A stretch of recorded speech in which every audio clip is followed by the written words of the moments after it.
नमस्कार दोस्तों, स्वागत है आप सभी का हमारे YouTube चैनल आर्य रीड्स पर।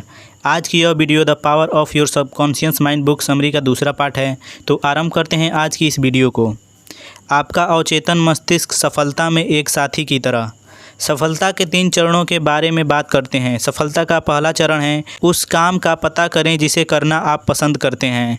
सफलता का दूसरा चरण कार्य के किसी विशेष क्षेत्र में विशेषज्ञता लाने में दूसरों की अपेक्षा ज़्यादा ज्ञान और जानकारी का होना है। तीसरा चरण सबसे महत्वपूर्ण है। आपको इस बात पर यकीन होना चाहिए कि जो कुछ भी आप करना चाहते हैं वह केवल आपको ही सफलता न दे। आपकी इच्छा स्वार्थ भरी नहीं होनी चाहिए, इससे मानवता का कल्याण भी होना चाहिए। दूसरे शब्दों में आपका विचार विश्व की सेवा और उसका भला करने वाला होना चाहिए।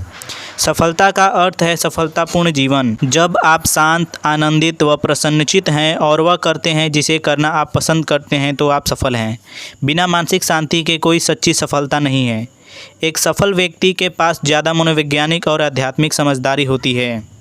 वैज्ञानिक अवचेतन मस्तिष्क का उपयोग करते हैं। कोई भी कार्य आपका विचार है और इसकी प्रतिक्रिया आपके अवचेतन मस्तिष्क का जवाब है। यदि आपके विचार ज्ञानपूर्ण हैं तब आपके कार्य और निर्णय भी ज्ञानपूर्ण होंगे।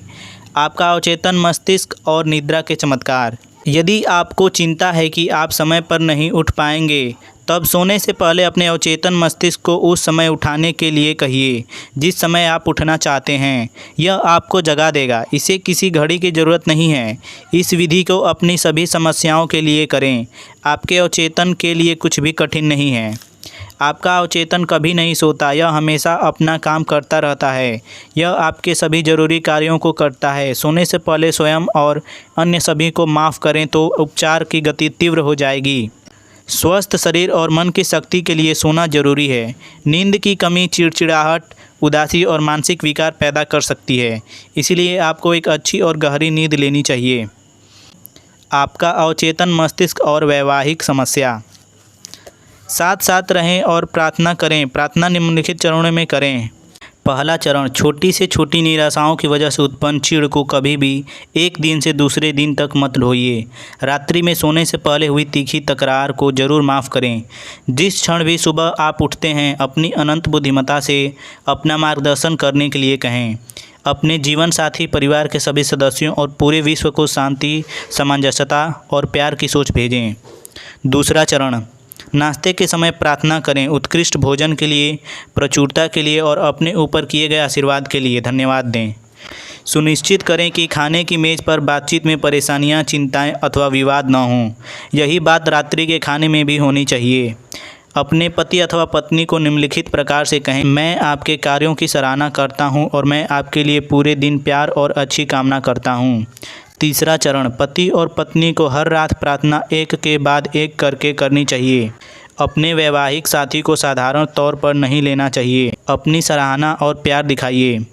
बुराई करने, नीचा दिखाने और वाद विवाद में पड़ने से अच्छा होगा कि आप सराहना और सद्भाव दर्शाएं।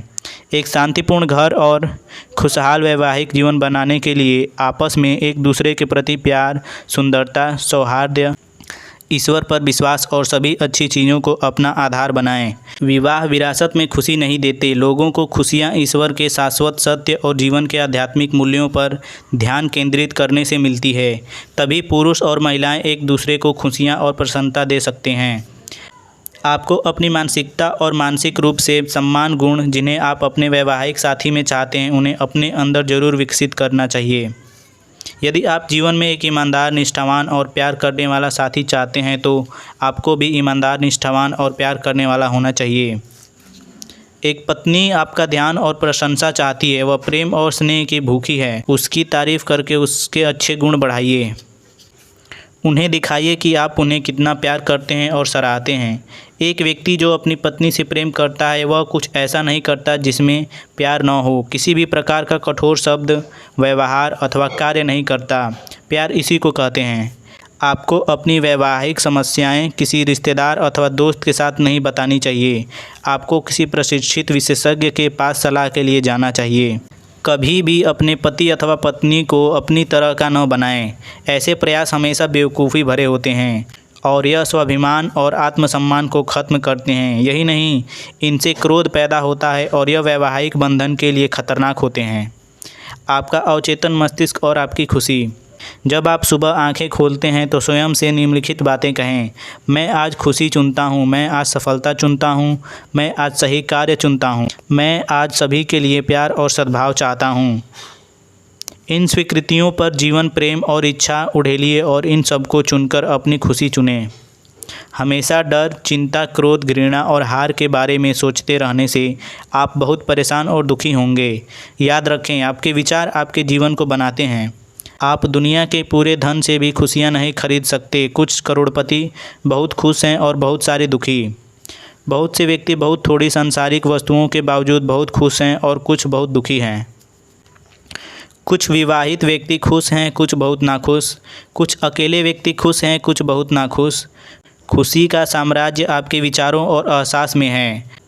आपकी खुशियों के आगे रुकावट नहीं है। बाहरी वस्तुएं कारण नहीं होती, यह सब प्रभाव है, कारण नहीं। अपने अंदर के उपचार करने वाले सिद्धांतों से प्रेरणा लें। आपके विचार कारण हैं। आपका अवचेतन मस्तिष्क और सामंजस्यपूर्ण मानवीय संबंध। दूसरा व्यक्ति क्या कहता है और करता है आपको तब तक परेशान अथवा विचलित नहीं कर सकता जब तक आप उसे स्वयं को परेशान करने की इजाज़त न दें। वह आपको केवल आपके विचारों द्वारा चिढ़ा सकता है। उदाहरण के तौर पर, यदि आप नाराज़ हैं तो आपको अपने मस्तिष्क के 4 चरणों से गुजरना होगा। आप सोचना शुरू करते हैं कि उसने क्या कहा। आप नाराज़ होने का निर्णय लेते हैं और क्रोध के भाव पैदा करते हैं। फिर आप कुछ करने का निर्णय लेते हैं। शायद आप पलटकर वस्तु के रूप में जवाब देंगे।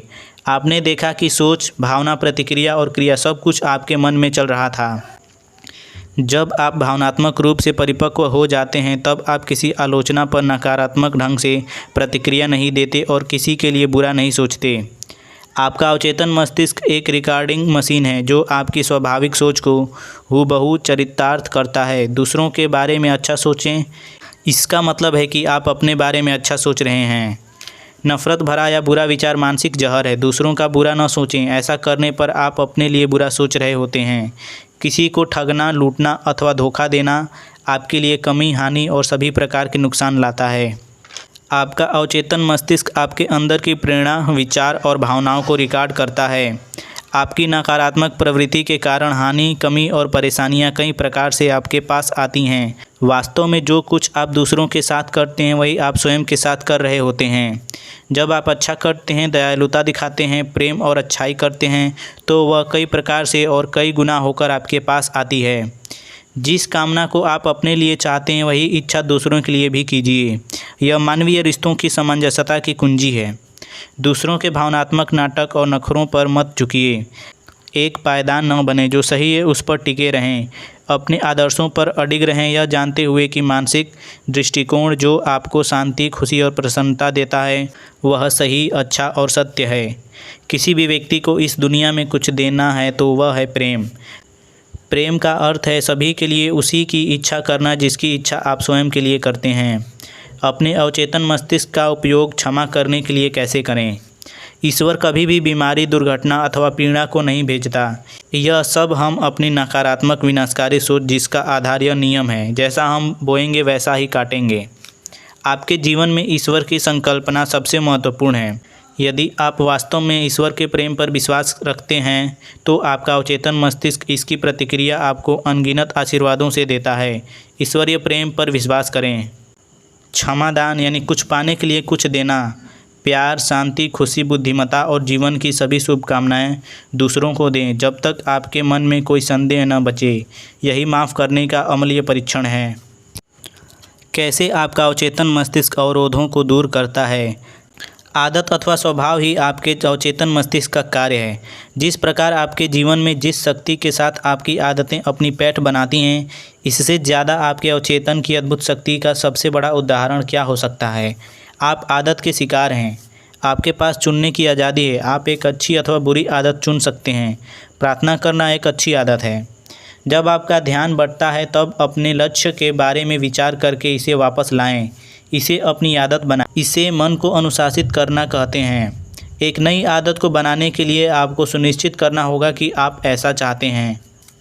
जब आपके अंदर बुरी आदत को छोड़ने की इच्छा इसे बनाए रखने से ज़्यादा होती है तो इसका मतलब है कि आपका 51% इलाज पहले ही हो चुका है। भय को हटाने के लिए अपने अवचेतन मस्तिष्क का उपयोग कैसे करें? उन चीज़ों को करें जिन्हें करने से आपको भय लगता है और मृत्यु का भय सत्य है। स्वयं को दृढ़ता और विश्वास से कहें, मैं इस पर विजय पाने जा रहा हूँ, तब ऐसा ही होगा। आप 2 प्रकार के भय के साथ पैदा हुए थे, गिरने का भय और शोर का भय। जो अन्य सभी भय अर्जित किए गए हैं उनसे छुटकारा पा लें। अपने डर की ओर देखें, उन्हें कारण की रोशनी में देखें। अपने डर पर हंसना सीखें, यह सबसे उत्तम दवा है। हमेशा युवा रहने का उत्साह कैसे हो? धैर्य, दया, प्रेम, ख्याति, आनंद, सुख, बुद्धिमत्ता और समझदारी ऐसे गुण हैं जो कभी भी पुराने नहीं पड़ते। इन्हें विकसित कीजिए, व्यक्त कीजिए और हमेशा मन से जवान रहें। उम्र वर्षों का गुजरना नहीं बल्कि मनुष्य के मस्तिष्क में बुद्धिमत्ता का उदय होना है। बुढ़ापे को उच्चतम दृष्टिकोण से ईश्वर के सत्य का चिंतन भी कहा जा सकता है। वृद्ध अवस्था की खुशियाँ जवानी की खुशियों से कहीं बड़ी हैं। आपका मस्तिष्क मानसिक दांव-पेच और अध्यात्म में व्यस्त है। प्रकृति आपके शरीर की क्रिया को मंद कर देती है, जिससे आपको दिव्य चीज़ों पर अपना ध्यान ज़्यादा केंद्रित करने का मौका मिलता है। तो आज की वीडियो यहीं पर समाप्त होती है। कैसी लगी यह समरी आपको कमेंट करके ज़रूर बताएं। तो मिलते हैं अगली वीडियो में, तब तक लिए जय हिंद, जय भारत।